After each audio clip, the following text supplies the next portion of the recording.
This is Ronnie. He's from Magoon. We've met. We met in Cape. Yeah, in Vulindlela. Yeah. So Ronnie, Jackie's like my speech twin. I knew it. Everyone looks the same. No, not physical, it's speech. I just got more grey there. No, check it. You wish. You wish. Look at this one.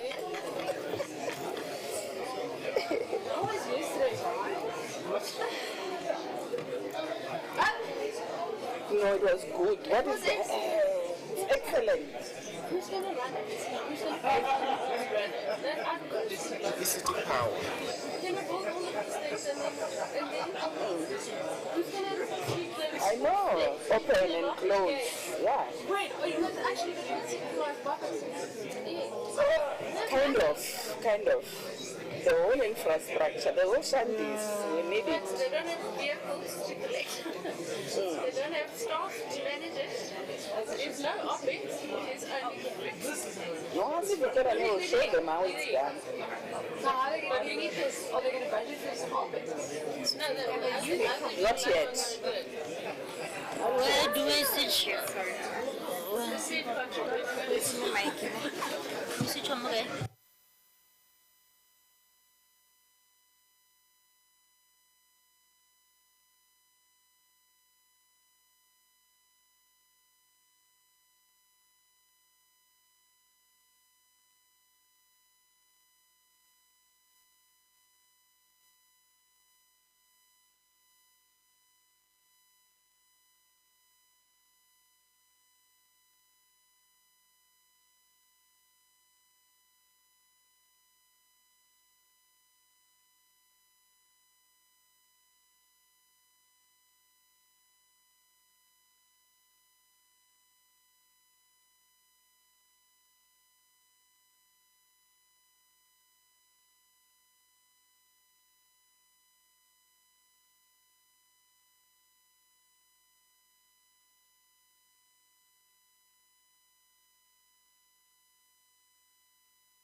esteemed colleagues, honourable participants, a very, very warm welcome today. Thank you for being here, and thank you for joining us. Over the next day and a half, we will have the privilege of accompanying you through a beautifully and carefully created and curated program. I am Alana Potter. I'm the sanitation specialist at the South African Local Government Association. And my name is Diale Lodi. I'm the urban planning expert at UN Habitat South Africa. And together we hope to not only support you through this process, but also ask you to bring your most curious self. We're looking at being brave, we're looking at innovation, we're looking at trying new ideas. We're going to go through lessons, we're going to go through innovations, we're going to go through case studies. We're going to learn from the best in terms of civil society, communities, national, provincial and local government, political and administrative leadership, academics, across sectors in local government, human settlements, water and sanitation, planning. It's an extremely exciting moment. And so bring your curious self, bring your questions, bring your contributions, and hold your space. Remember, importantly, to bring your actions, because that's what we want out of this. You know, Alana, I think I want to enjoy program directing with you. We bonded quite nicely before the session, so I think it's going to be a great day. There's a question that it's a piece that mails out that he asked when we were being introduced to him in the holding room. And the question was, what's the difference between an MC and a program director? Who knows the difference? Okay, so on that light note, colleagues, we're not going to waste a lot of time. As you can see, we're running almost an hour late. So we're going to get into it very quickly, but what's important for us is to really engage the topic of the symposium. And the key word for me is that word, advancing innovative solutions. And the point here is the solutions to the challenges that we've been facing for a long time, years ago, can't be the same solutions that we're looking at today. Not in the age of AI, not in the age of climate change and so on. So what we are hoping for is that as the experts in the room and as our political principles, you will take us into a journey of these fantastic innovative solutions to challenges that we are facing on water efficient and sanitation in the 21st century. That's what we are hoping for. Alana, back to you. Thank you very much. I believe this is where we are going to have an official opening with the national anthem. Yes. But I think I can try. We can give it a go. Any volunteers to join us?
We should be watching a safety video any minute.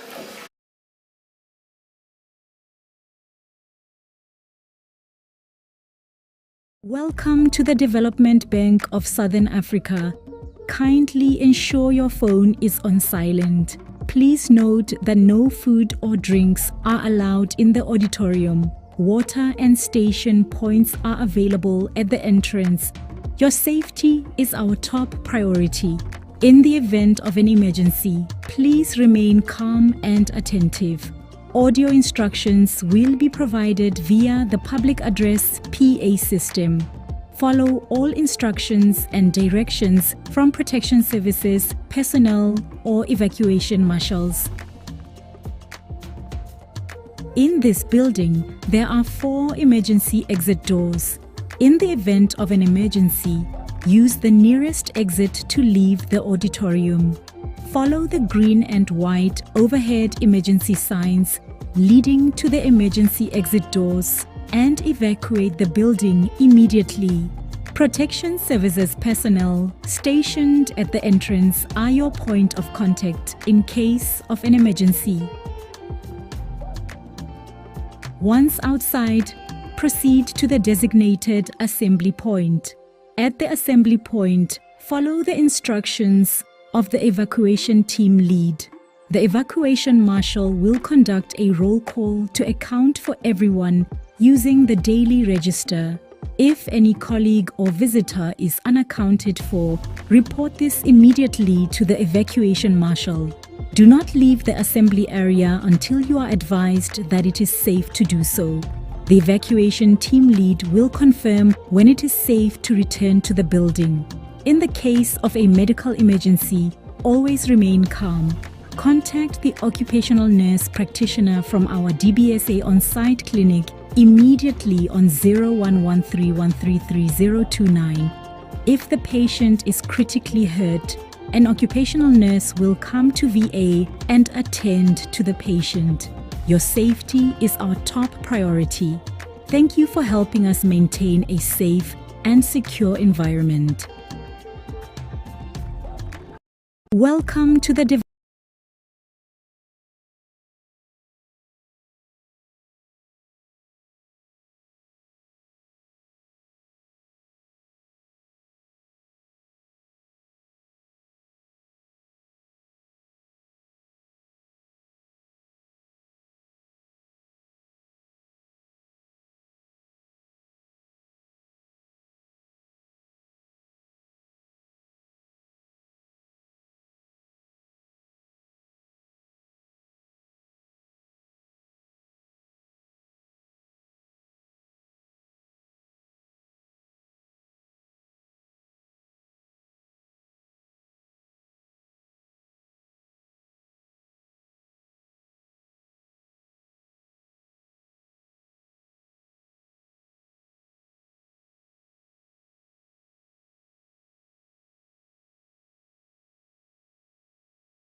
that you just scan through those at your own leisure, just to try and manage time. That's the second point. The third one, with the exception of the executive mayor, we're going to ask all the other speakers to please be as short as possible, so that we can try and catch up on the time that we have lost. Those are just a few, I think, issues on my end. Alan? Thank you very, very much. And with great excitement, let's begin.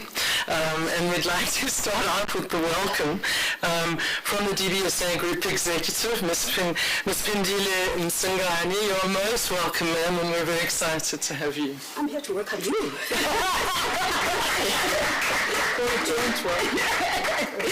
Good morning, good morning, good morning, good morning, everyone. Executive Mayor, NEC for Human Settlements, City Mayor, NEC, the whole of Johannesburg officials, officials from the Department of Water and Sanitation, our partners in the Water Research Commission, and other partners that are joining us today. A very warm and hearty welcome to the Development Bank of Southern Africa. Our CEO is on a well-deserved rest or leave, so therefore it was left to me to welcome you this morning. Program directors, I'm not going to be long at all, except to just point out that in South Africa, which is a water-scarce country, in the time of climate change, as you've mentioned, program directors, at a time when in every country, particularly our country, we have increased urbanization as people are looking for economic opportunities in the cities. The use of water is under pressure, and our sanitation infrastructure equally coming under the same pressure. You've already pointed out, Program Director, that in the time of AI, and I dare say better engineering solutions, we should be using less and less water. Well, I've cheated. I've already done my tour in the exhibition hall, and I am blown away, at what the engineers, the scientists, I'm also a scientist, are doing nowadays. Less water, in some cases no water at all. And in actual fact, for a moment, when they told me that the solids from our bodies can be used as fertilizer, I was hesitant. And then I realized this is for my own body. So then I accepted that indeed it can be used in that way. And of course the technology to make sure that it is safe in terms of the health before it is reused. As the Development Bank of Southern Africa, you know our mandate. It is to finance infrastructure and to restore people's dignity and to support the economic development of our country. With that, we were then given the task of hosting the Water Partnership Office, which is in part why you are being hosted here on behalf of the city of Johannesburg. I've only been at the bank for 5 months. This is my 6th month as the group executive for programs, and also in that division hosting the Water Partnership Office. What has broken my heart, many things have made me happy at the bank. I think I'm very, very happy to be here. But what has broken my heart, Executive Mayor, MMC, is seeing us not drawing down fast enough on the financing facilities that we have as a bank. For me, our citizens will not forgive us for this. As the DBSA, we are an accredited agent of the financing mechanisms under the UNFCCC. And under that, we do apply for funding from such facilities as the Global Environment Facilities, from the Green Climate Finance Facility, GCF, GEF.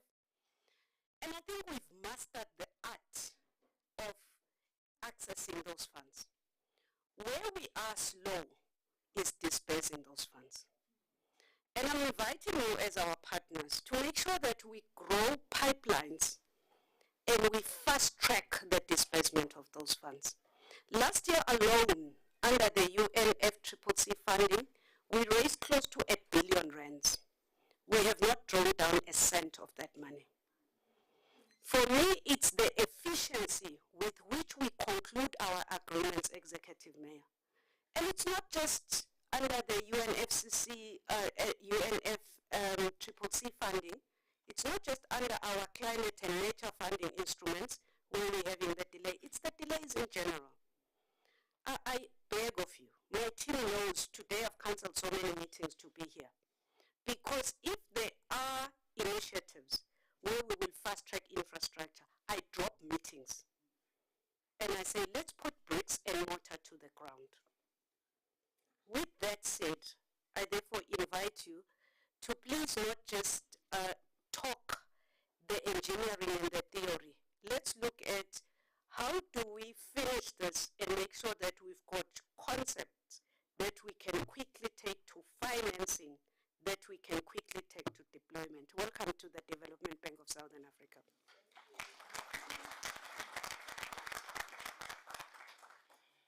So somebody used to say to me, and probably you've had this before, that in most most cases, the challenge that we have in South Africa is it's not funding. It's as you've said, Ms. Pindele, is do we know how to access that funding? And do we have the capacity to access it? Do we know who to partner with to access that funding? Do we set time to do it? And do we spend it well? So I think the point is being made by the DBSA executive mayor and city manager to say, let's work together so that we can access whatever resources that exist, that the DBSA has to offer. I think it's a powerful message. It's probably the best way of welcoming us to say, welcome to my home. I can work with you so you can get money. So I'm going to invite the next speaker, the city manager of the city of Johannesburg, Dr. Floyd Brink. I don't know, city manager, if you remember where we met, and I have to share this. I cannot not share this slight story. It was a few years ago. I was working for some organization that I won't mention now, and it's a brilliant organization. And one of the things that really inspired me about the city manager at that meeting was that, in his own words, he said, "We do not have a lot of time to talk. We need to start acting." He was very, very emphatic. He was excited about what was being presented, but his posture was one that inspired me, gave me a sense that we have a city manager who understands what implementations means, and that whole sense of urgency was so clear to me that made me say, okay, I think I'm at the right place, and I think I'll join this organization, and we actually did quite a bit of work. So city manager, welcome, and please over to you. Thank you. Just apologies, city manager. We advise, this is my error, that you need to use that side of the podium. I think for all the speakers, I think executive mayor, MMCs, I think you please, if you don't mind, use the podium on the right.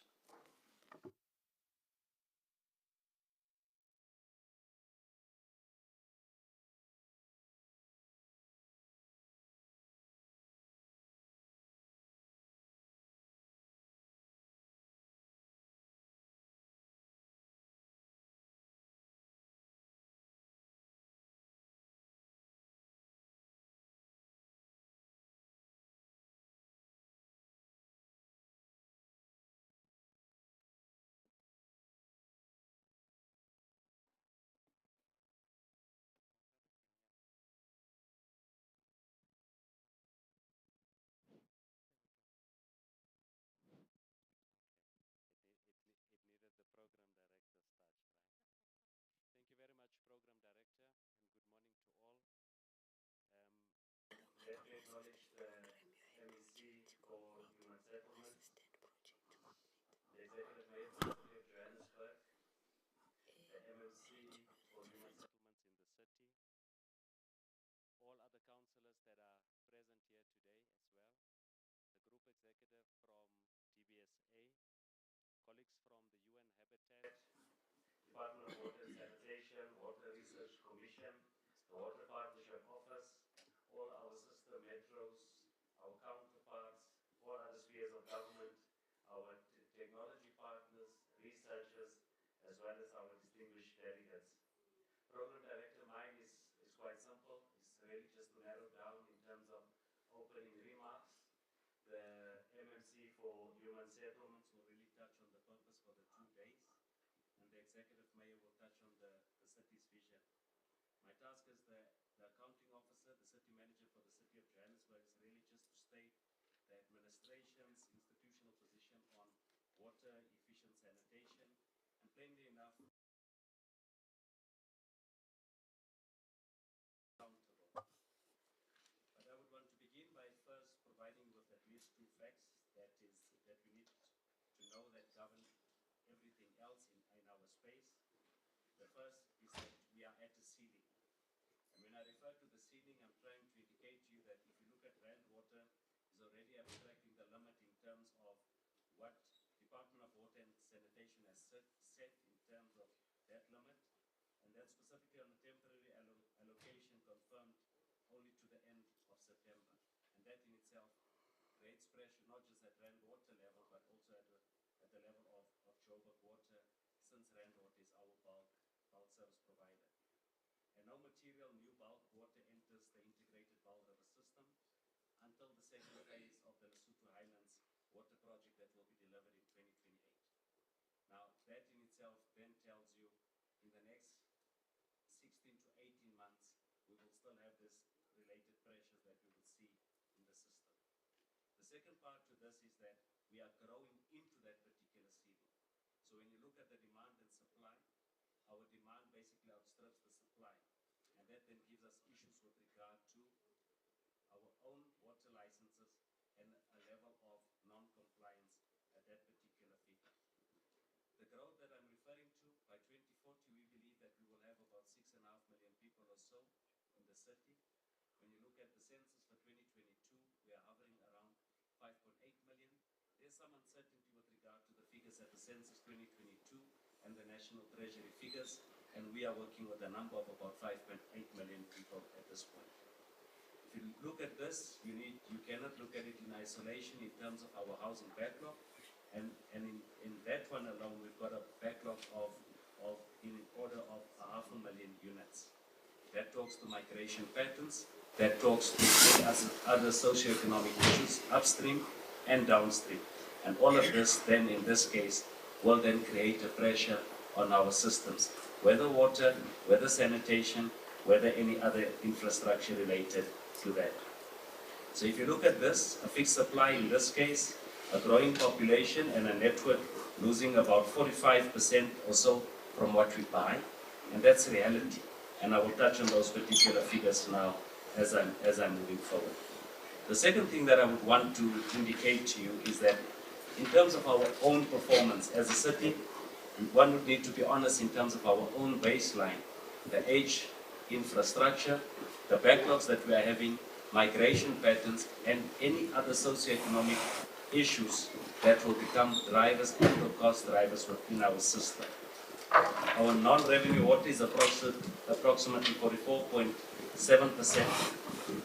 In 2007, it was at around 29.4%. And this is based on the Auditor General figures as well as our annual report that you would have seen. And that in itself gives you at a number of around 2.8 billion rand. If you look at the amount of 2.8 billion rand, that money is basically lost. And if it was there in the system, we could have then used it to reinvest in our own infrastructure. If you look at the 2025 Green Rock report, we scored, as a city, we scored 48.8%. In 2011, we scored about 91%. There are several factors related to this, and I'm sure as and when the researchers are presenting later and tomorrow, it will become clearer that we cannot plan the same way that we planned many years ago and still expect a different result. We need to look at innovative ways in how we're going to start to address some of these particular issues. When you look at some of the positions that we would need to indicate to you, I would want to then focus on the horizon in terms of the table. A sewer main has a design life of about 50 to 100 years. And the treatment works 40 to 50 years. The mechanical plant inside, 15 to 20 years. You can already see there's a disjuncture there. So any lack of maintenance and or reinvestment within your own capital infrastructure will widen the gap between what needs to be done, what needs to be maintained, and any delayed maintenance in any of your infrastructure. All of us in this auditorium would know that downstream you'll have an issue and you'll have pressure elsewhere within the system, and you'll start to have a failing system due to the pressure that you would have started to see. Yet the instruments which we are being held accountable is really linked to our annual budget cycles, our 5-year development plans, and the gap between that 5-year mandate and a 60-year asset is exactly where our problem is. So what is it that we would need to do differently? We need innovative ways. We will need to focus on sustainability. We cannot look at sustainable approaches only. We need sustainability leaders throughout the processes, because what we now need to do is to design projects for generations yet to come. So those of you that are in the room, we cannot plan for the next 20 to 30 years. We should look at 50-year horizons, 80-year horizons. And when you look at my age, at least the next 30 to 40 year horizon is something that I might be pulling through. The same with MNC Mabasu here. So as we are planning in terms of our age, we should be able to still deliver something. That's on a lighter note. But be managed in such a way that whoever takes over when we are no more in office, whether politically, whether administratively and otherwise, our plans must have a high level of sustainability and it should be implementable through and through, irrespective of who's in charge at an administrative level or at a political level. The city's position is quite clear. We've got 5 propositions. First, we do not regard water efficient and non-sewered sanitation as a second-class service, and we will not defend it as one.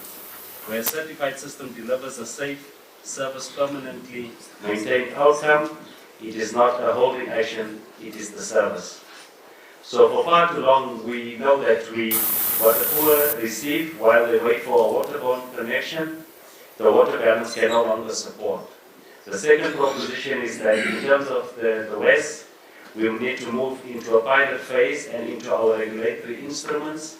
And usually we say pilots are how institutions postpone decisions. I must indicate to you, I always tell people at the executive level within the city, the people, group exec, that are the best in terms of doing feasibility studies are those that are in the taxi association. What they do is, as and when there's a new informal settlement coming up, 1 or 2 shacks, after the second or the third day, they will send in a taxi. After the third day, if they see the taxi is full, they will now put pressure on government to say that will become a new route. They are just done with the feasibility study. They are now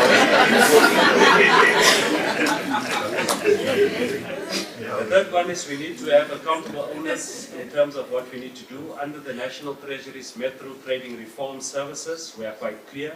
There's no ambiguity with regard to that. It brings you to a central point of accountability, and as a city we will continue to focus on that. But as a city, we are also open for business, and we would want to roll out the red carpet to any financiers here to form strategic partnerships, not just triple Ps, but to look at what it is that we can do to be able to fund our infrastructure. So those of you that have been counting, this is my third and I'm still going strong. So it's either I'm speaking long or the batteries in this thing is weak. The fourth one is really that our standards are not optional. We are regulated, we're over-regulated, and highly regulated. Whether it is from a science perspective, we need to ensure that at all costs that we meet all relevant standards, all relevant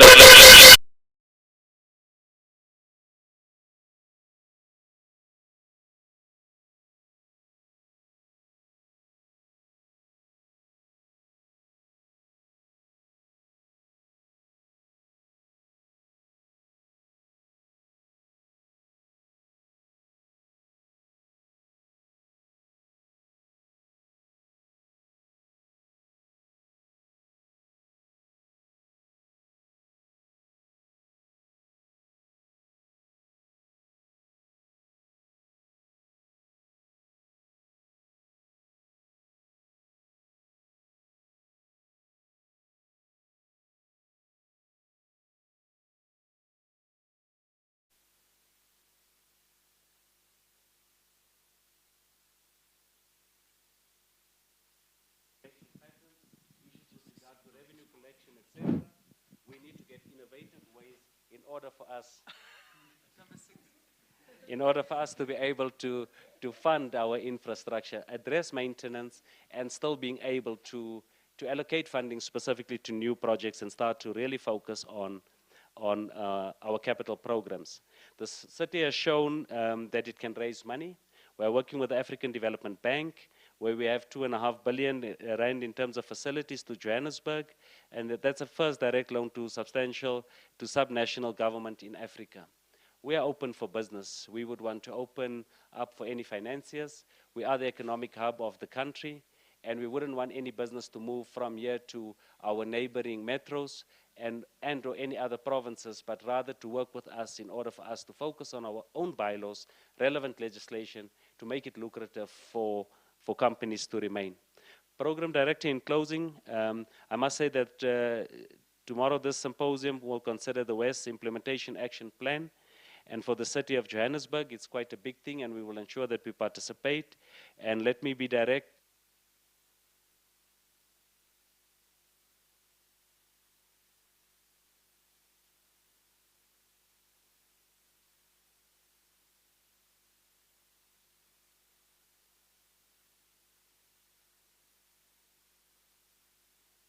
Whatever it is that we do, we need to ensure that we plan for generations yet to come. And in closing, Program Director, and on a lighter note, those that have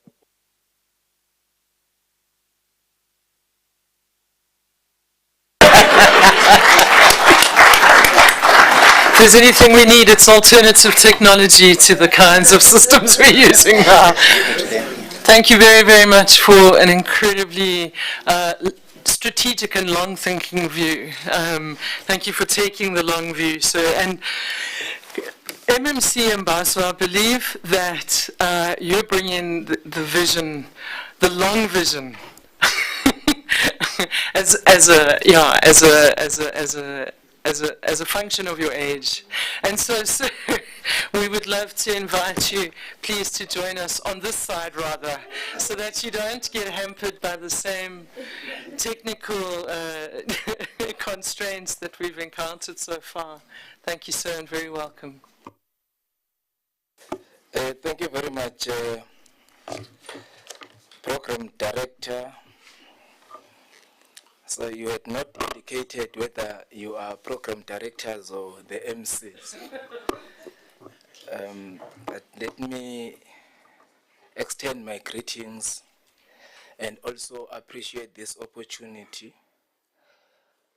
I would like to extend my greetings to the Executive Mayor of the City of Johannesburg, the MEC of Human Settlements in the province of Gauteng, Councillor Mloyi, who's the Whip of Council from Sedibeng District Municipality, the City Manager of the City of Johannesburg. He usually introduces himself as the President of the Bureaucratic Party. So when you, earlier on when the CM ascended to the podium, you had indicated that in one of the events where you both attended, you were impressed by his submission and you decided to join the organization. So I got worried because he's a president of a bureaucratic party, and as we're approaching elections, so we are not sure on whether they will be contesting or not. Let me also extend my greetings to our colleagues from DBSA and appreciate that they have opened the doors for us to host this symposium today. The HOD of Human Settlements from Gauteng, she's seated at the back, and I don't know why, because she should be sitting here at the front. And all other colleagues that are present today in this symposium, it is both an honor and privilege to be part of this important symposium on advancing innovative water efficient sanitation solution. Today marks more than the beginning of a technical conversation about sanitation system. It marks the start of a collective commitment to reimagining how we provide dignified, sustainable and resilient services to the people of Johannesburg and South Africa. I would like to express my sincere appreciation to our partners, including the Department of Water and Sanitation, the Development Bank of Southern Africa, SALGA, the Water Partnership Office, the Water Research Commission, Planact, and all other stakeholders who have come together to make this symposium possible. Your presence underscores the growing recognition that sanitation challenges facing our cities requires collaboration, innovation, and shared leadership. As the Department of Human Settlements, we are confronted a difficult reality daily. Many informal settlements are located in areas where extension of conventional bulk infrastructure is either expensive, environmentally constrained, or simply unable to keep a pace with the demand. In many parts of Johannesburg, development opportunities are increasingly becoming constrained by infrastructure capacity limitation. This challenge is particularly evident in Region G, where population growth and settlement expansion continues to place considerable pressure on existing bulk water and sanitation network. The reality is that even where we have land available for development, the absence of adequate infrastructure capacity often delays housing delivery, limits upgrading opportunities, and affects our ability to provide residents with the quality of service they deserve. For decades, the dominant sanitation model in South Africa has built around waterborne sewer system.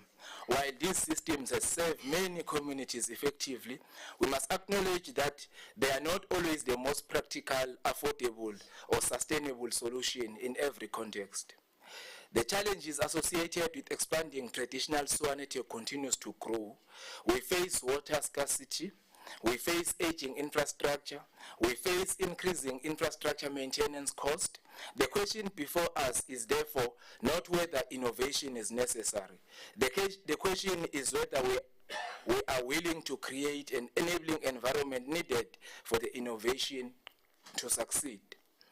Our commitment to exploring alternative and innovative sanitation solutions is not merely a response to current challenges. It is firmly grounded in the policy framework that the City of Johannesburg has deliberately developed. The city's revised sanitation policy was developed precisely because the previous 2002 policy had become outdated and was no longer adequately responding to current realities. The revised policy aligned with the national policy framework and placed sustainability, innovation, resource efficiency, and inclusivity at the center of sanitation planning and implementation. The policy further acknowledged that the sanitation planning must be integrated with broader human settlements development, infrastructure planning, and housing delivery programs. It requires coordination between Johannesburg Water, the Department of Human Settlements, the Department of Planning, Environmental Health, and other municipal departments to ensure a more integrated approach to service delivery. Of particular importance for this symposium in the city's policy position on research and innovation in sanitation service, the policy explicitly promotes innovative sanitation research and encourages sustainable sanitation solution and minimize environmental impact. It also encourages collaborative partnership between the municipalities, researchers, communities, and the private sector to advance sanitation innovation. The policy also represents a significant shift in how the cities approach levels of service, rather than relying exclusively on conventional sewer system.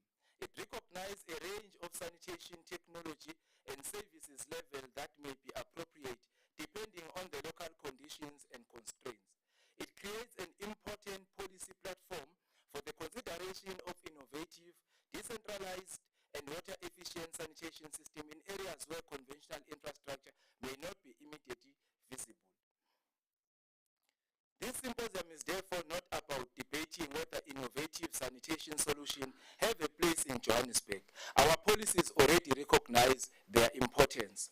Innovative and water-efficient sanitation solutions offer a significant opportunity to address some of the most pressing challenges facing Johannesburg today. Importantly, innovative sanitation solutions should be viewed as an inferior alternative to conventional systems. Rather, we should be understood as part of a broader toolbox of service delivery options that can be applied appropriately to different settlement contexts. We must move from asking which single technology should we use to ask which solution is most appropriate for this particular community, environment, and infrastructure realities. That shift in thinking is fundamental to advancing sustainable human settlements. As the Department of Human Settlements, we firmly believe that sanitation cannot be separated from the broader objective of building inclusive, sustainable, and livelihood communities. A settlement cannot be considered sustainable if residents lack access to safe and reliable sanitation. Likewise, a housing project cannot be considered successful if infrastructure constraints prevent communities from enjoying the full benefit of urban life. This is why innovative sanitation solutions must be integrated into our broader human settlements agenda. They must become part of how we plan informal settlements upgrade. They must become part of how we unlock development opportunities. And they must become part of how we future-proof Johannesburg against climate and infrastructure risk. No single institution can solve these challenges alone. The scale and the complexity of Johannesburg sanitation challenges requires a collective effort involving all spheres of government, municipalities, utilities, research institutions, development partnership, communities, civil society organizations, the private sector, and the financial institutions. This symposium demonstrates the power of partnership. Over the next 2 days, we will hear from policymakers, researchers, municipalities, financial institutions, innovators, and community organizations together with global experts. We will examine the successful pilot project. We will discuss regulatory and policy reforms. We will explore funding mechanism. I think city manager will appreciate that. We will consider technology validation and standards. And most importantly, we will identify practical pathways for scaling solutions that work. One of the recurring challenges in the sanitation sector is that many innovative solutions remain trapped in the pilot phase. We have accumulated valuable lessons from demonstrating projects across the country. Innovation alone is not enough. Innovation must be supported by governance, financing, partnership, and implementation capacity. As we begin this symposium, I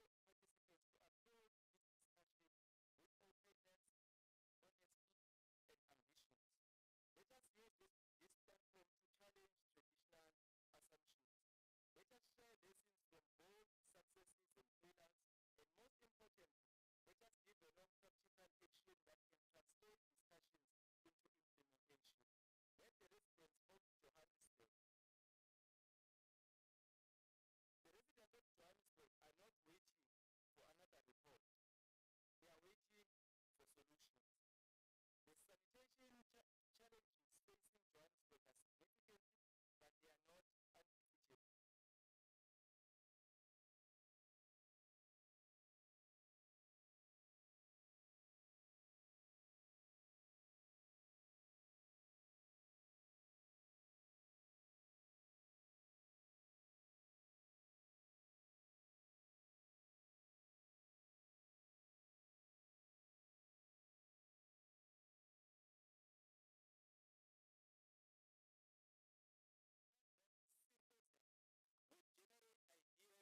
Partnership and commitment required to take us forward.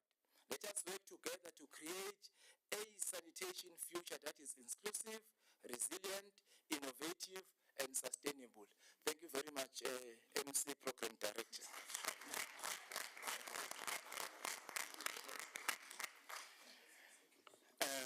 MMC, that was absolutely incredible. Can I ask that we give the MMC another round of applause, please? You did not only tell us why we are here, you told us what the challenges are in this space, MMC. You went further and told us that you do have a policy that you reviewed. You gave us a taste of what the policy is about, which is absolutely brilliant. I think the word integration there it comes across quite strongly. And then you've challenged us there to say the whole thing of smart thinking, smart solutions is no longer an option. let's go out there and do it. You told us that we are going to engage in pilots. In other words, approaches, practices that people have tested somewhere. And I think you were saying to us, let's use those pilots to upscale, to actually do more from them, to learn from them so we can actually roll out the implementation. So I think it was really a fantastic contribution, MMC, that set a great tone. I'm going to call on the executive mayor of the city of Johannesburg to come and literally take, I think, the MMC's framing to a level where it talks to the long-term vision and that the city of Johannesburg requires in order to deal with the sanitation crisis, policy and regulatory frameworks that the city has. I just need to make sure that I'm reading from the notes. Yes, effectively, it's Executive Mayor. We are calling you to talk to us about that long-term vision that the city has set in place in terms of where we want to go, but also in terms of the priorities that the city will be looking at in as far as the challenges that the city is facing. So, colleagues, can I ask that we please welcome the Executive Mayor as he comes up to give us his address.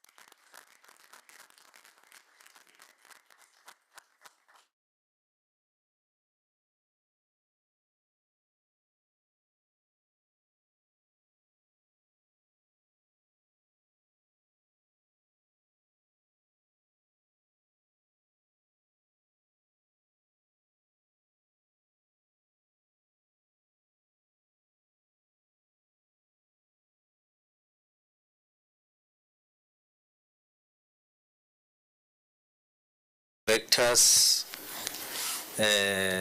for this morning's session,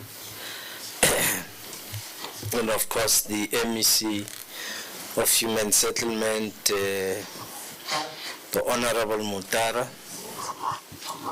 good morning, and the MMC of Human Settlement, Councillor Mabaso.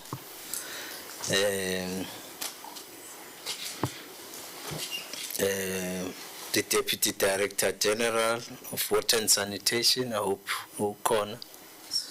Okay. How are you, Deputy Director General? The Development Bank of South Africa, the Group Executive for Programs, SALGA Chairperson of the Sanitation Committee, Councillor Fatima Moloi, and our City Manager,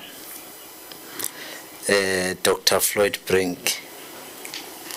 So we used to, when we were in primary school, and they said,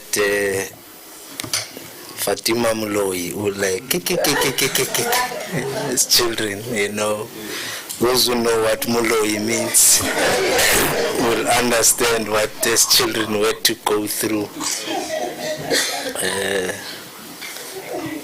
And of course, ladies and gentlemen, I would like to take this opportunity to greet you this morning in this session, the symposium, where we are looking at the challenges that we have around sanitation and generally water infrastructure and water supply in our province. And let me take this opportunity to thank Councillor Mabaso for having convened this symposium, which I think it's an important intervention to continue to allow ourselves as Joburgers, as South Africans, to constantly be in conversations to find solutions to the challenge. The world becomes sustainable, which is, you will be making commitments that, no, we'll build that thing with our own money, and you will see us later. Now, it is also important to note that Johannesburg currently accounts for just around 12,000 kilometers of sewer within Johannesburg. I normally say if you try to simplify it, it takes you 600 kilometers from here to Durban. So to then understand the magnitude of our network on sewer, then you'd understand how big it is. And we need to carry this infrastructure. And with the current growth that is not even controlled, it means this infrastructure has to double.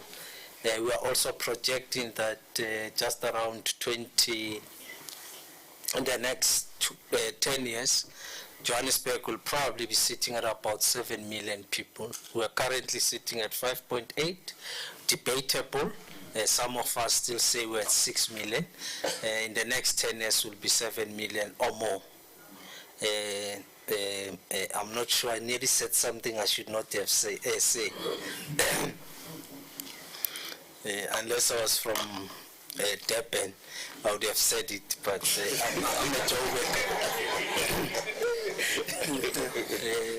And we also account for about 38 pump stations and 6 wastewater treatment plants in Johannesburg. So it is important that we understand the magnitude of the infrastructure that we're talking about today. I do know that the Minister of Water and Sanitation continues to argue that sanitation is actually dignity.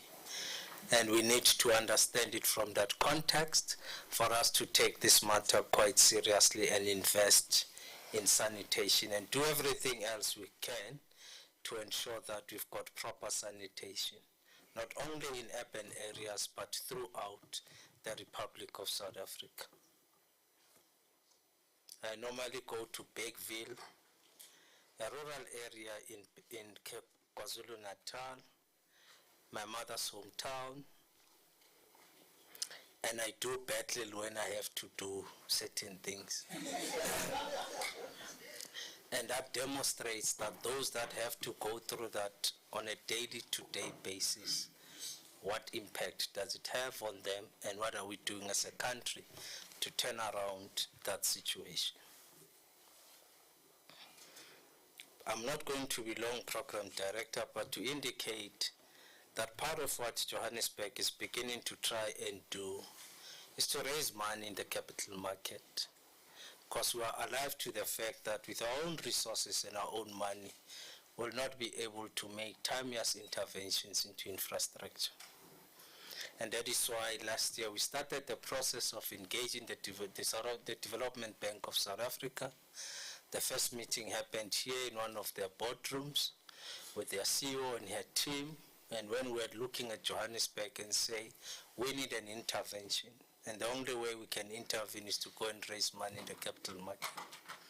We allowed Joburg Water to do a bit of a report and a research of what we need, and we were convinced that at least annually we need an investment of about 3 billion rands into the infrastructure, but the city could only afford at that particular stage just around 1.3 billion on an annual basis, which meant we'll not have the sufficient resources to intervene at least within a 10-year period, which then meant we need to develop a 10-year program to invest in infrastructure, both sewer and of course water in the form of pipes, reservoirs, etc., etc.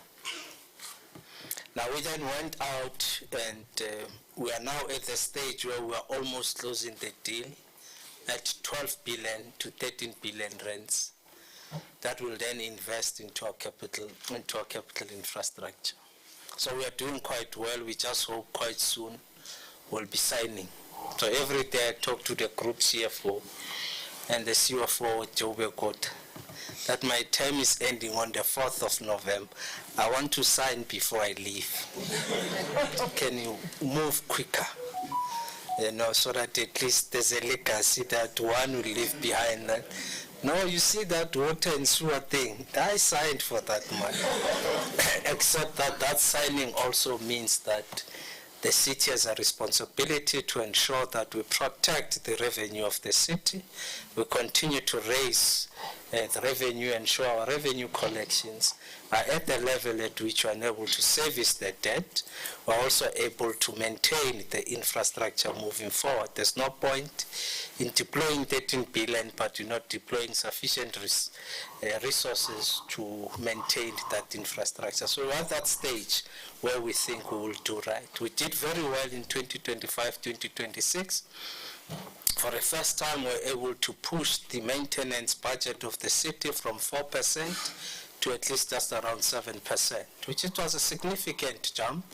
We are pushing it to 8% in this year as we passed our budget in May, of course with an ambition to push it further next year to about 9%, which is to be then even more than the national average or the requirements by National Treasury on infrastructure maintenance. If you can just sit at 9%, it will be good. It will demonstrate that we are serious about the infrastructure.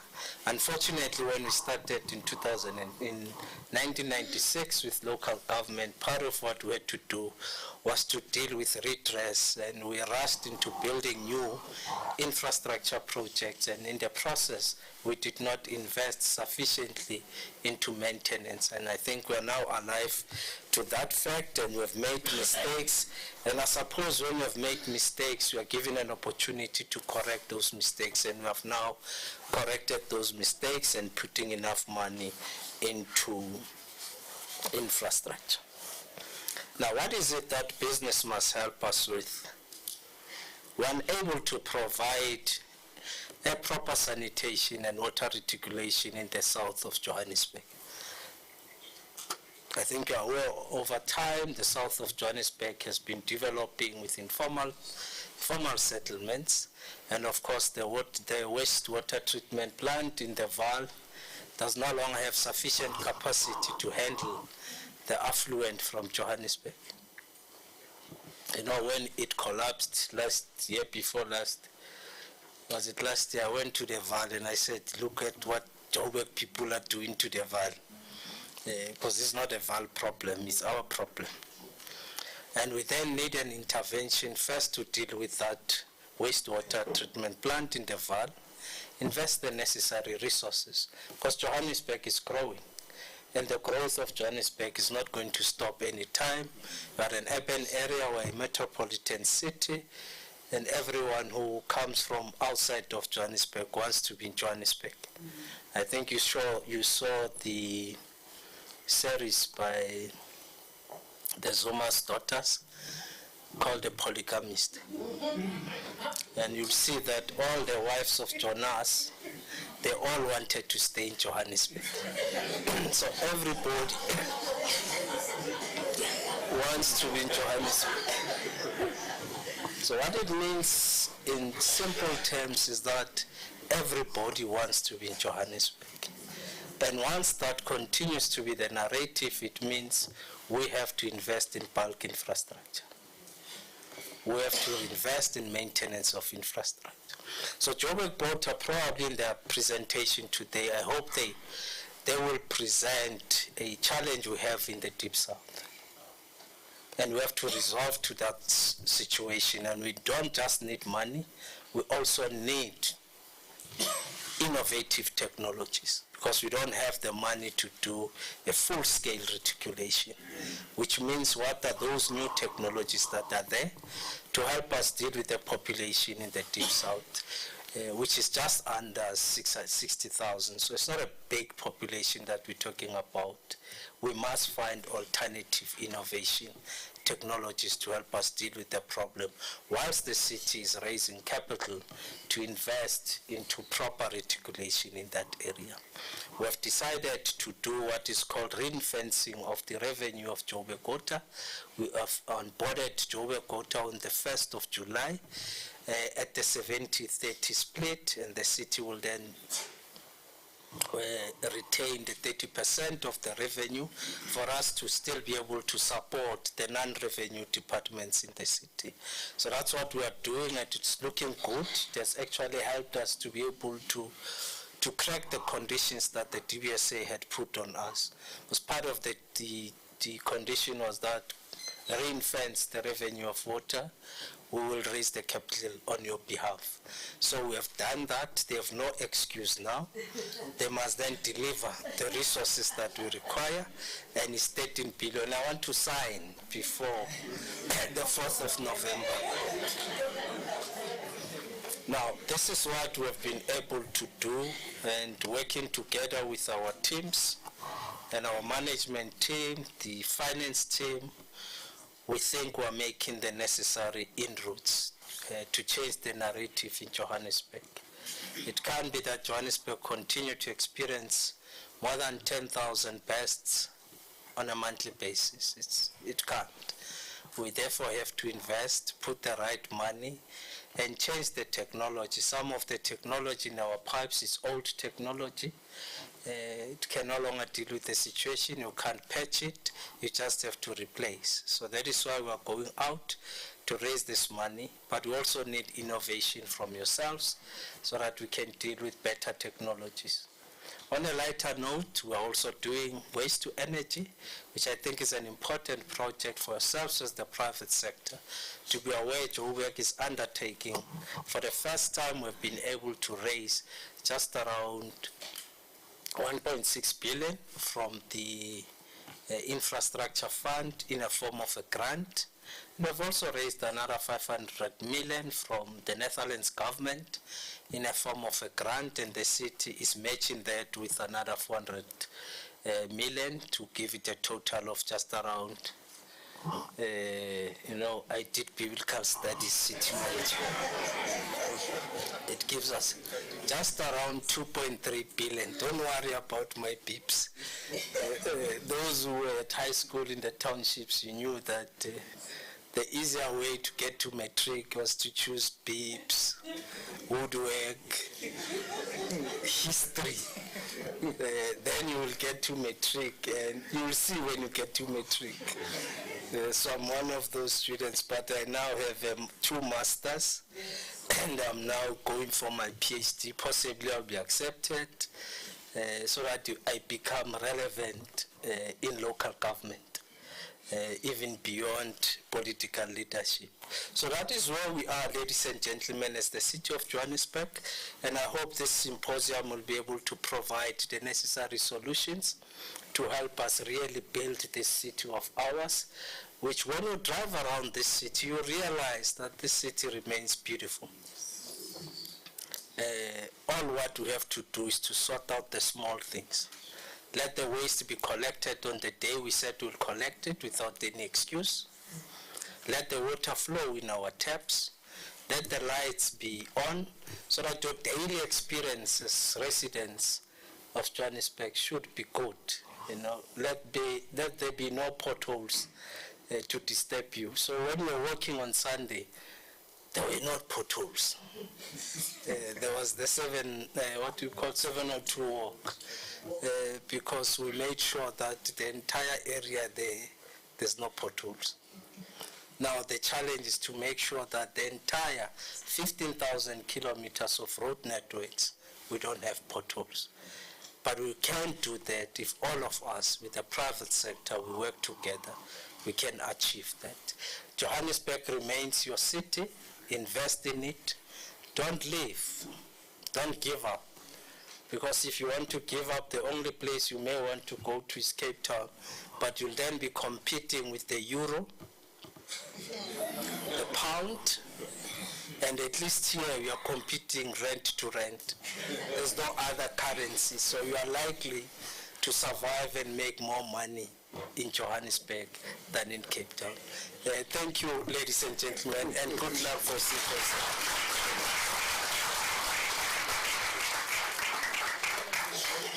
Thank you, Mr. Executive Mayor, for both an inspiring and a sobering input.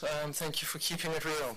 I have the real pleasure now of introducing to you our chairperson and PEC member of the South African Local Governments Association, the chairperson of Municipal Capability and Institutional Resilience, who's going to speak to you about local government's commitment to innovative sanitation. Welcome on board. Thank you so much.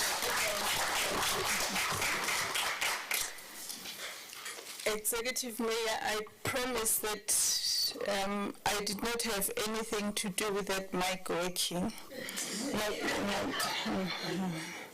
Because you mentioned something about my surname. We will need to explain, Yeah. the south, because I'm from the south, I'm from the Val. So everything, all the resources that come from here, your problems are there in the Val.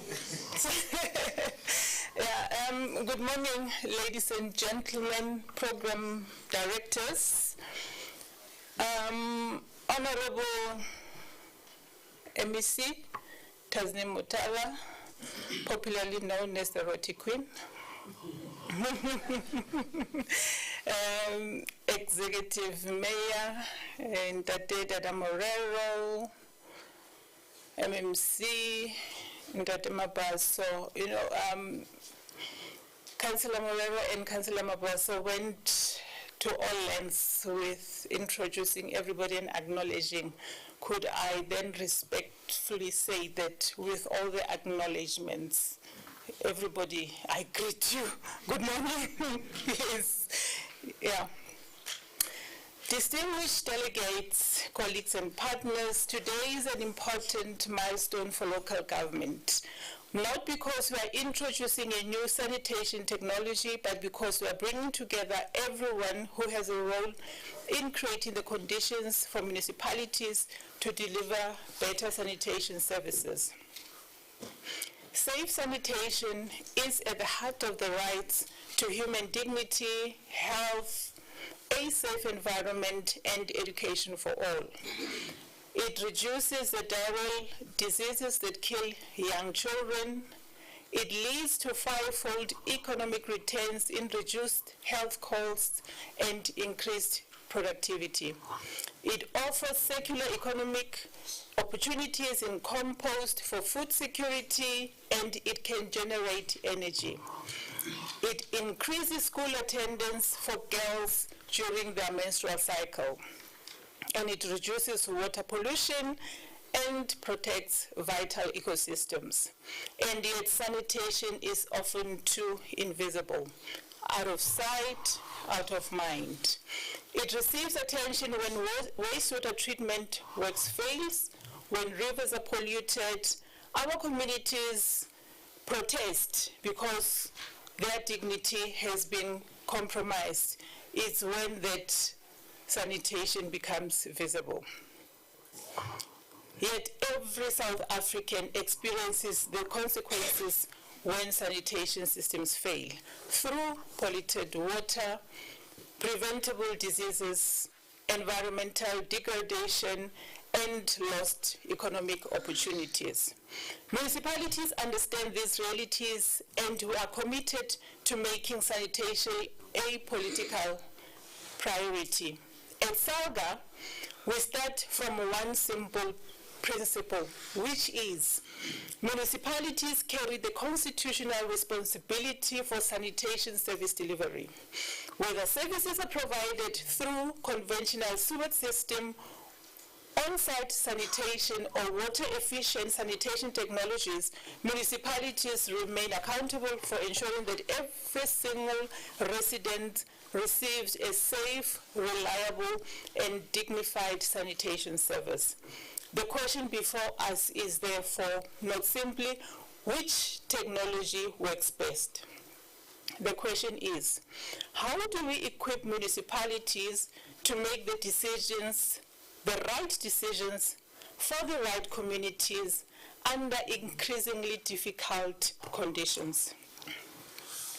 Our municipalities face enormous pressures, including rapid urbanization and growing informal settlements, water scarcity and climate change, aging infrastructure, and constrained municipal finances.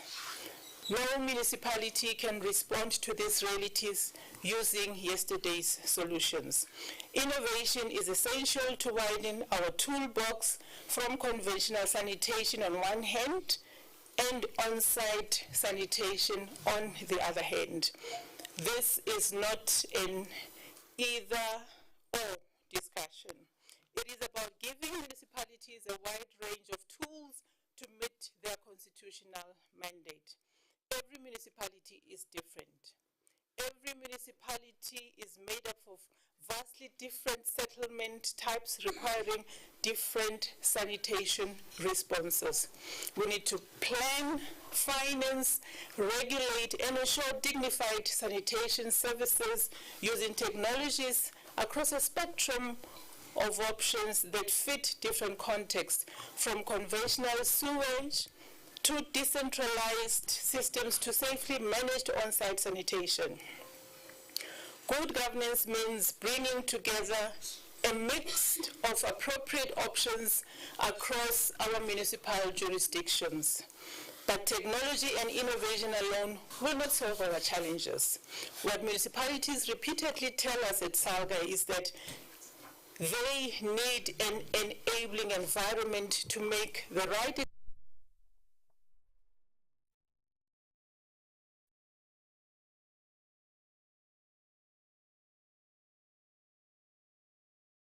sanitation options are best fit for different contexts across their jurisdiction, to determine the tariffs and revenue models, and to allocate funding. They need to know the real operations and maintenance cost implications across the sanitation service chain are, to decide on institutional arrangements and put partnerships in place.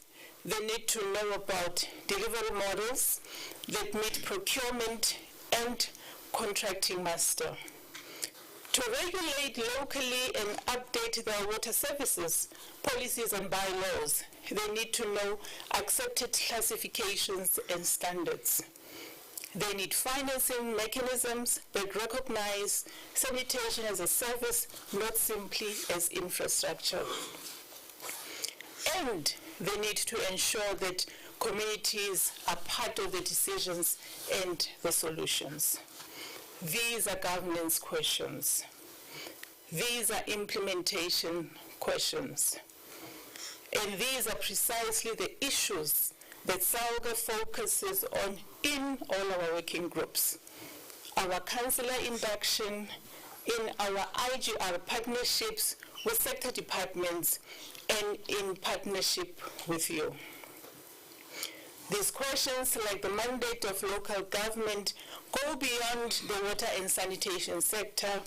It is significant that we have with us today departments of human settlements, health and education, the enabling environment we need to create and strengthen for sustainable, affordable, and equitable water and sanitation cuts across these sectors, especially because it is urgent that we transform the spatial form of our cities and municipalities and economically empower our communities.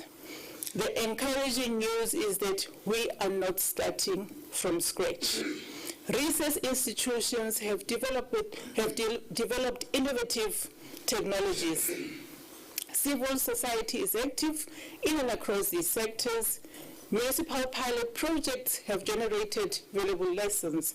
The Department of Water and Sanitation has advanced the regulations, plans, benchmarks, and strategies. The Water Partnerships Office is exploring new financing and partnership models. Our challenge now is to connect these efforts into a coherent municipal implementation pathway.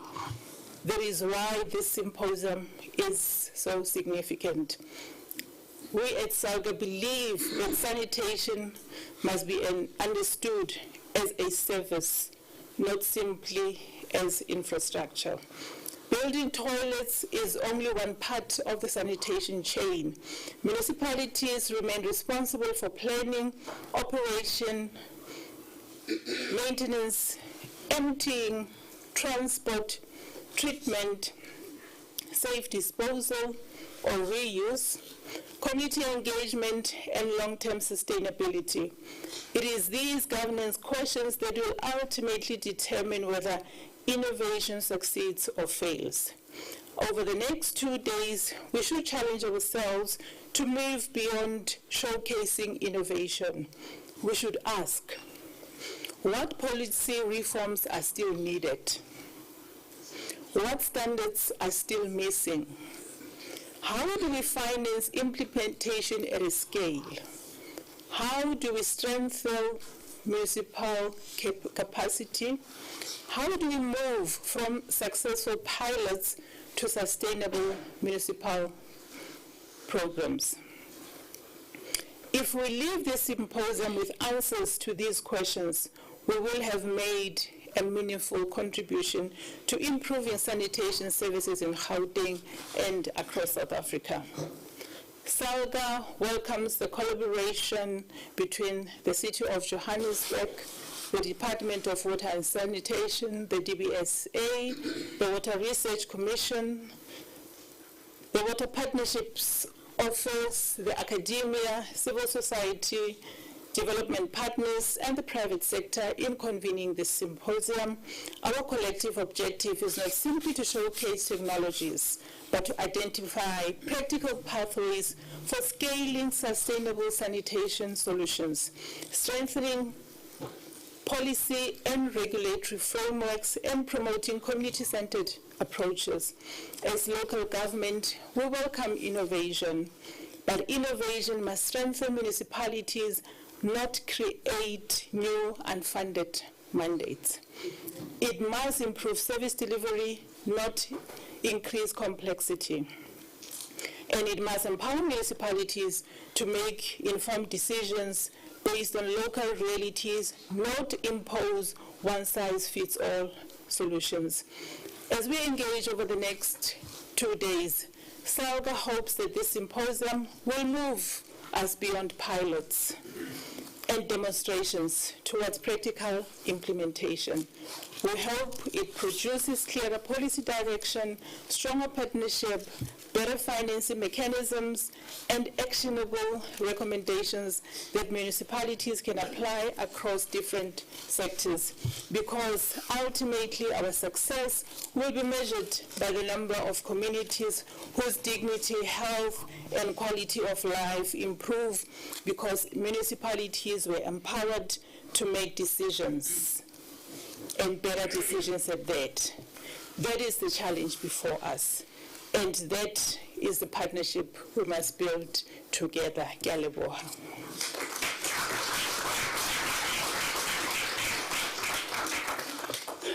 Thank you so much, Councillor Mloy.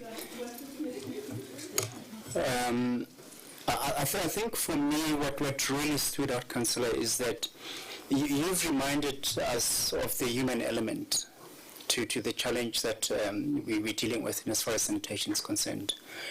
And sometimes I think we can easily forget that. I like the fact that you even mentioned schools and kids. That whole aspect of human dignity is absolutely critical in how we respond to the challenges that we're facing. There's a part in your speech, Councillor, where you mentioned the notion of making communities part of the solutions that we are generating.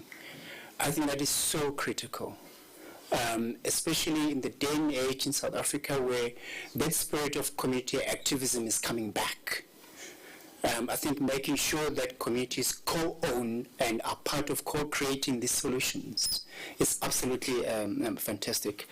The last point that you mentioned that stood out for me is the fact that we need to work with research institutions in looking what they innovate, in the innovations. You actually challenged us to say, piloting is not good enough. We've got to go beyond piloting, because we can't be piloting forever. We need to go beyond that. One of the advantages that we have in the work that we do is we engage with other colleagues in other parts of the continent. We learn about how much they look to South Africa because they believe that we have got all these amazing, incredible ideas, solutions, and policies. So I think that there's another opportunity that we might need to actually leverage in working with other global institutions. As I introduce the MEC to give us a keynote, MEC, I think one of the things that's coming through for me is the whole concept of support to cities. I've found that a lot of times it's easy for us to really come hard to our municipalities without really being clear on what is the support that we are providing as provincial government, as national government, as entities? And yet we talk about intergovernmental planning, intergovernmental relations, and we don't understand that the root, at the heart of all of this, is how are we, as provinces, as research institutions, are providing meaningful support to our cities. I'm not sure, they refuse to share a speech with me, MEC, but I'm sure you'll touch on the issues of support, but let me just invite you to the podium, MEC. I know that we are going to meet at another event that I don't know if your office has told you about. With my boss at the back, when we launch the Innovator South Africa office on the 18th, on the 14th of August. So we look forward to engaging with you there, but let me let's please welcome the MEC. Let's just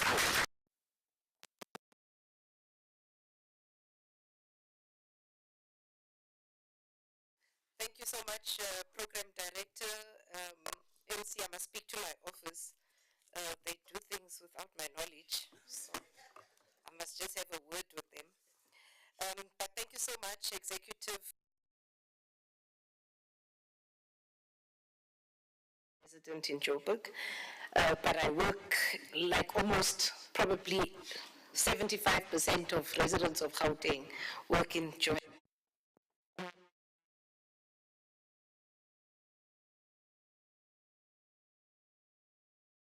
Our thoughts on a very important conversation. I don't know if I must call you Chief Whip or SALGA Rep, but Councillor Mamwali Monoi, thank you so much.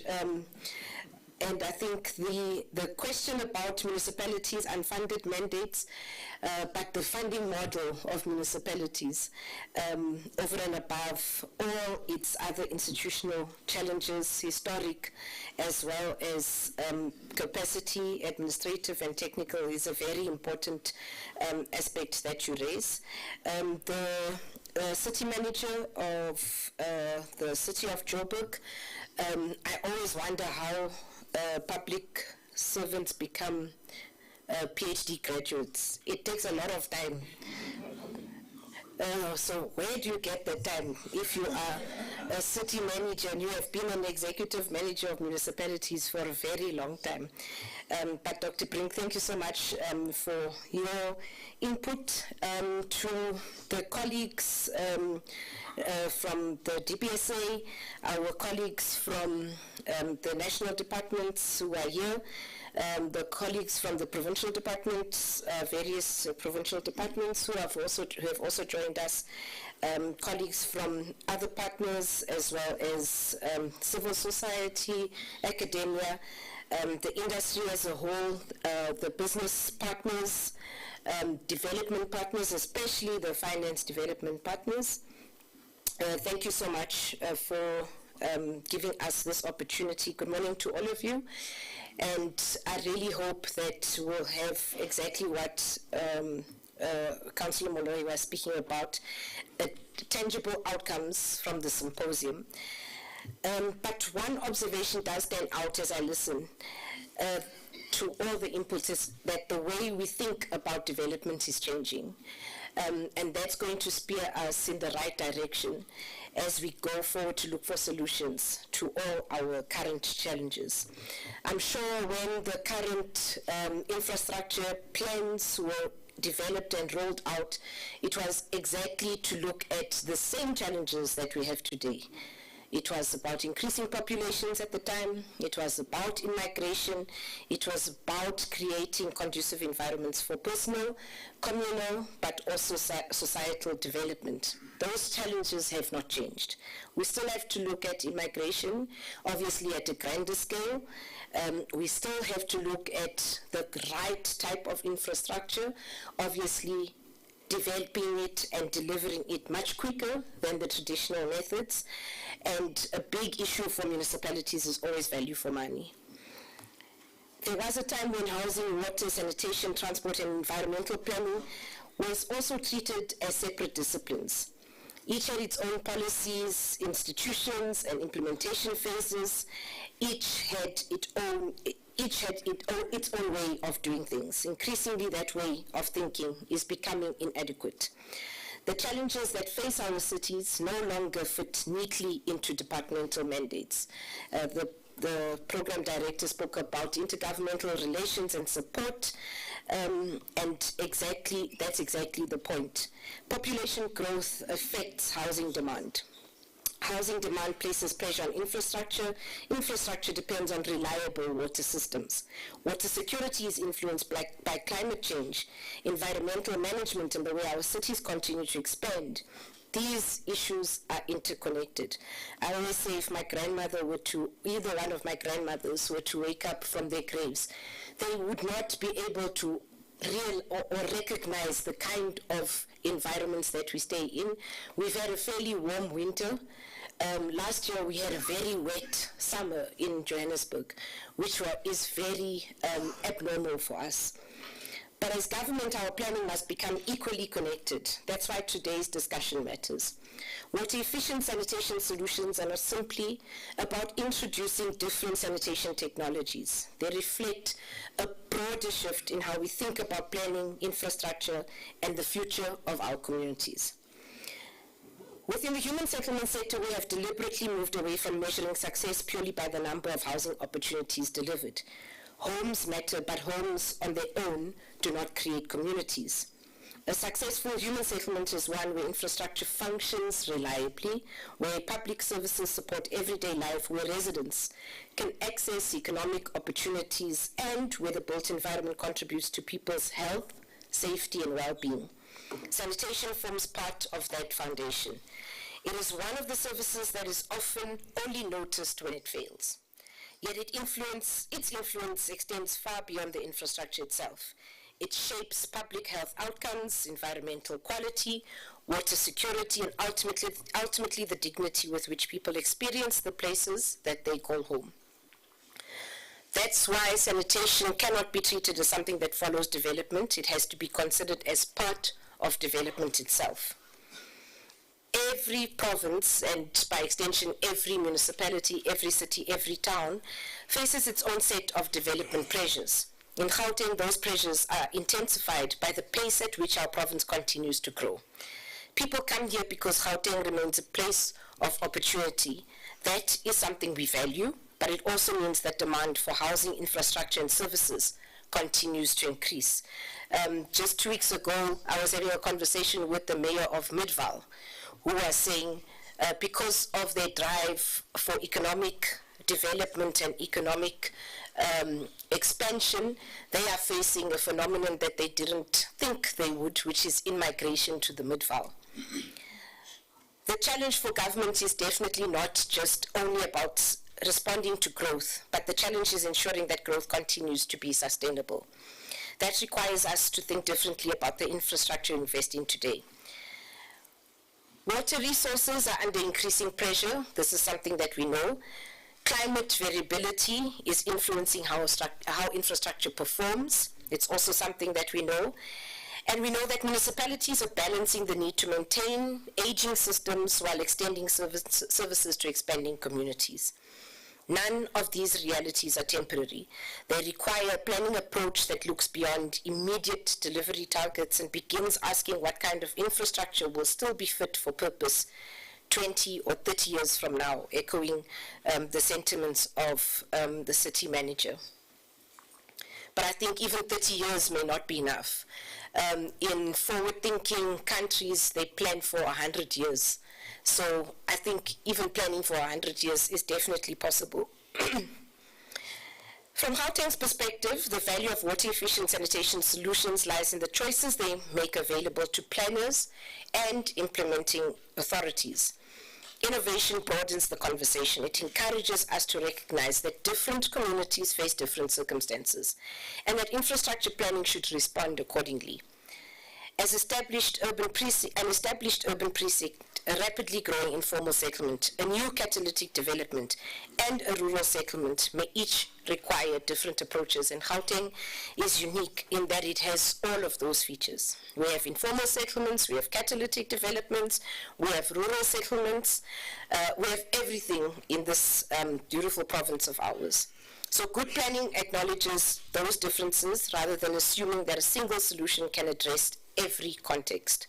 That flexibility becomes increasingly important as the province works to deliver integrated human settlements while responding to changing environmental and economic conditions. Our objective remains constant. Communities must have access to safe, reliable, and dignified sanitation.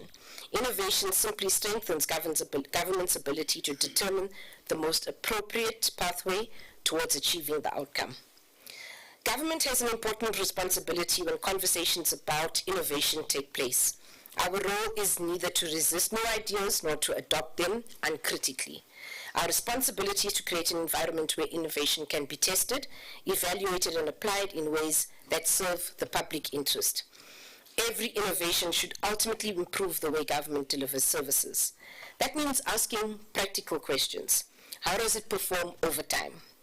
What does it cost to maintain? Can municipalities support it? Does it respond to local conditions? And how easily can communities use it? These considerations matter because public infrastructure must continue functioning long after pilot projects, and every one of us have spoken about pilot projects. Long after the pilot projects have concluded and conferences have ended. Innovation earns public confidence when it consistently delivers better outcomes. Resilience has become one of the defining concepts in urban development. For Gauteng, resilience is not only about responding to crises, it's about ensuring that communities can continue functioning despite changing environmental, economic, and demographic conditions.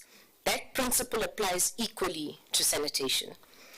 As pressures on water resources increase, the province has a responsibility to explore solutions that strengthen long-term sustainability while protecting the quality of services available to residents. Mayor, listening to your stats, you just have a lot of poo in Johannesburg. So what do we do with it? You were speaking about kilometers and kilometers, so that is the biggest problem.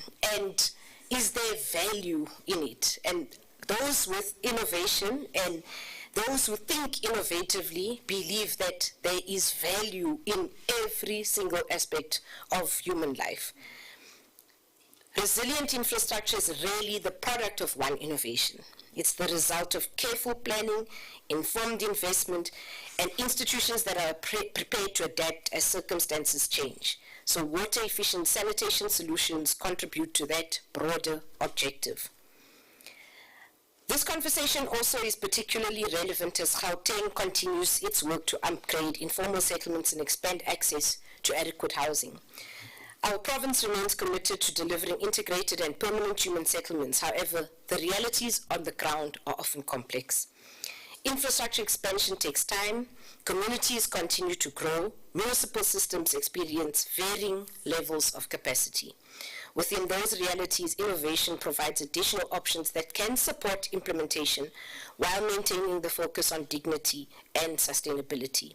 What matters is that every intervention forms part of a longer-term development pathway rather than becoming a temporary solution without a clear future. That distinction is important. Innovation should strengthen planning rather than replace it. I can't stress enough about the importance of evidence. And one of the most encouraging aspects of today's symposium is the diversity of expertise represented in this room.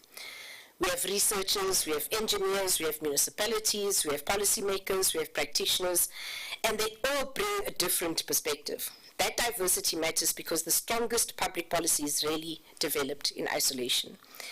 Evidence gives government confidence to make better decisions. Research helps us understand what works, where it works, and why.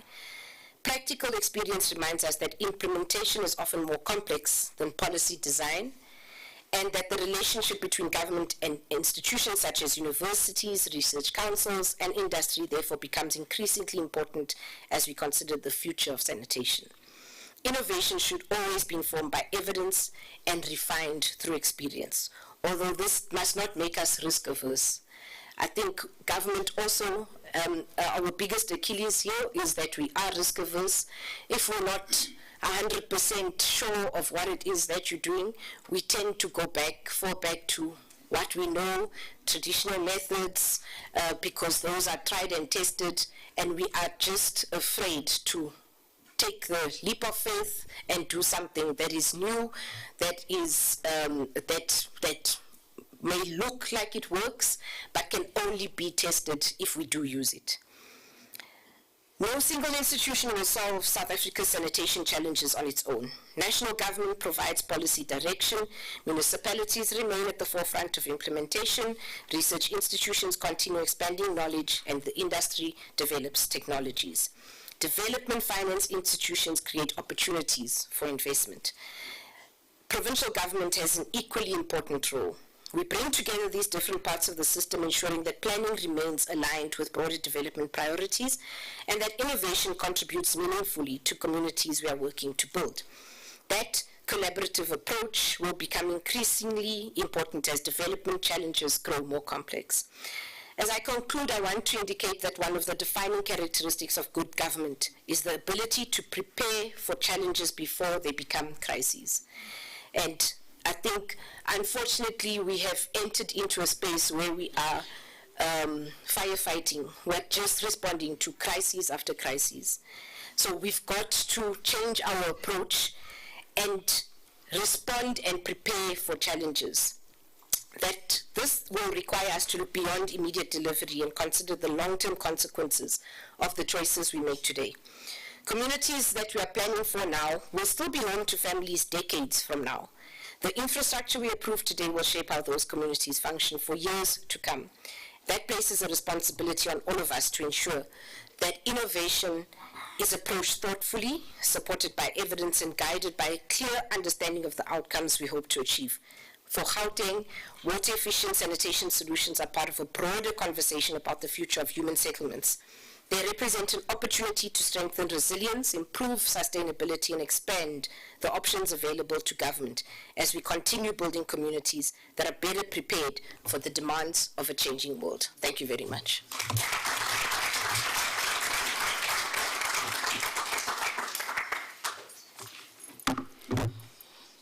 MEC, thank you so much. I think that was really a fitting keynote address. Colleagues, can I ask you to join me in just giving MEC another round of applause? You know, Sisloni, if I were to theme the symposium, I would have stolen MEC's quote, and that says, "Prepare for challenges before they become a crisis." I think that was really, really on point, because I think if we adopt that mentality as government, but also as partners generally in South Africa, I think we would really go far. I thought that was really powerful, MEC. I think the other point that you made that stood out for me, and I don't know if you realize how powerful it was, is the fact that the solutions to the challenge that we're facing do no longer fit with the sector mandates of departments. In other words, I can't say that I'm the Department of Water, so I just focus on my mandate. I am the Department of Transport, I only focus on transport. We have got to start thinking differently. It really is, I think, a way of thinking that challenges how we work as government or how government operates. Because oftentimes, I think we forget that we go back into our silos, especially when it's challenging. We just go back to the familiar space that we know. I like the fact that you emphasized the importance of agility, flexibility, and customization. I think that way of thinking as well for me is very important because different communities differ. I mean, that rapid increase of informal settlements. If you go into the CBD of Johannesburg, those abandoned buildings, those still old buildings, that's a form of informality. It's different from the one that you find on the periphery of any city, for that matter.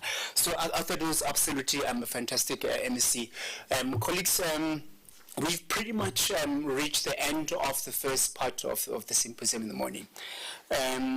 For our own sins, we've been given a number of instructions by the organizers. Some I'm going to read because I need to be a good program director in MMC Mabaso. I think the mayor declared it to be program directors. So the first, I think, announcement, colleagues, that I'm going to make fairly quickly is the one that in case you get up to something that you shouldn't, please note that there is what they call it operation center where there's security.